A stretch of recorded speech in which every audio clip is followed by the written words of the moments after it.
Working with Painter's blenders is another way you can create paintings based on a photograph. Starting with an original photograph, we're going to do a clone to protect the photograph. That way you can always have it to go back to. You can even close it at this point because we will not be using it as a clone source. I have chosen the Just Add Water variant here. Now the key to actually having control over this and not totally ruining your image below is to create a new layer and then click on the Pick Up Underlying Color. This will allow the blender to use the colors from below on an empty layer. And you just start painting in.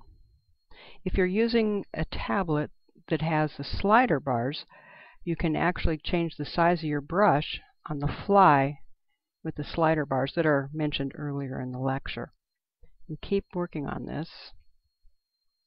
You can come in here and just follow the outline of the flower. And to be able to see what you've actually painted, you can create a new layer just above your canvas layer and fill that layer with white.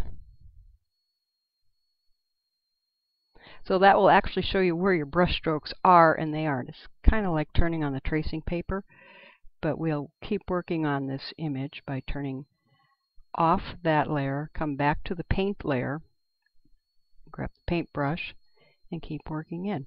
A lot of times you might end up with a muddied color, and sometimes you might want to add more color back in using one of the other brushes. You can sample some of the color, brighten it up, place the color back in there, go back to your blender, and paint some more, thus bringing in more color when it would have been muddied. I've continued working on this image, as you can see, by adding more layers and yet more paint using the blender.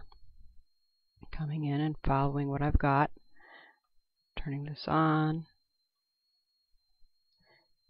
blending yet more, and you can see the image starts really coming alive after a while.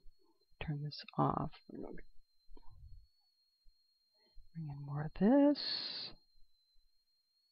So it's a lot of fun, and it's almost like paint by number if you want to think of it that way, but it's a fun, easy way to start working with Painter again after you've been away for a while.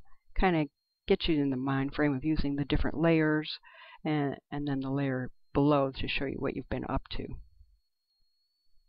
Remember, you always want to save as, the Painter's native format, save as, ref.